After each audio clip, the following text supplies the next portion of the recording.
Setiap kali pergi klinik, tekanan darah mesti tinggi. Kat rumah cek normal pula, dah cek banyak kali. Pelik pula.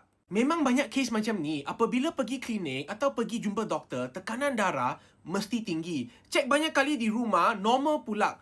Ini kita panggil tekanan darah kod putih.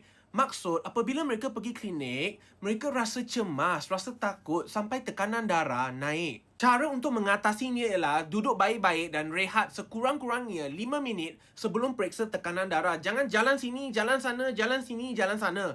Dan elakkan minum kopi, kafein atau teh sekurang-kurangnya 30 minit sebelum periksa tekanan darah. Jangan merokok sekurang-kurangnya 30 minit sebelum periksa tekanan darah dan pergi tandas kencing dulu. Satu lagi penting ialah kamu mesti pantau dan periksa tekanan darah kamu setiap hari dan tulis ke atas satu kertas atau buku dan bawa untuk tunjuk doktor. Mereka yang ada tekanan darah tinggi kod putih mesti melalui pemeriksaan badan dan pemeriksaan darah setiap tahun di klinik terdekat. Jika ada apa persoalan, boleh komen di bawah.